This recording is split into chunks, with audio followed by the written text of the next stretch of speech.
The Oaken Door, The Lion of Wales, Book 2, written by Sarah Woodbury, narrated by Tom Mumford. Chapter 1. 8th of November, 537 A.D. Myrddin, get over here. I obeyed, riding toward Gawain, my captain. At his grim look, I pulled up beside him and reached for my sword, not to fight him, but because he already held his. "The Saxons are here," he said. I squinted in the direction he pointed, but could see nothing beyond movement in the branches opposite. "I'll root them out, my lord." I gathered my men together, and we crossed the creek to the north of the church where King Arthur waited even now to meet with Lord Edgar. I knew it was a trap. It was always a trap. I struggled to turn aside, but we rode relentlessly on, across the creek, up the bank and through the trees.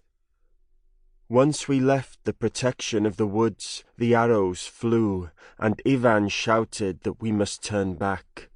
"Myrddin, no!" As I charged the Saxon line, a woman screamed. The screaming grew louder, but I ignored it, instead spurring my horse forward, my heart racing. "Myrddin!" Nell sat up with a start, and her breath came in gasps. She could still see the dream hanging before her eyes like a veil, even as Myrddin sprang from his pallet and moved towards her through the lingering image. "What is it?" "Just a dream." Nell put a hand to her chest in hopes that it would ease her racing heart. "Of St. Asaph?" Myrddin crouched before her. Nell took in a breath and let it out. "No."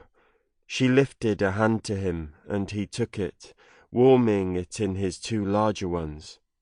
"Not that. It was one I often have. It's nothing." "Is it?" Myrddin said. Nell froze, hearing the change of tone in his voice, and looked into his face. She asked that he leave a candle burning in its dish, and it still guttered, within moments of going out, but still giving off enough light to show his expression. "Yes? Why?" "You called my name," he said, "or rather cried it." "Oh, I'm curious that if it was a dream you've often had, that you would have dreamt—" Sample complete. Ready to continue?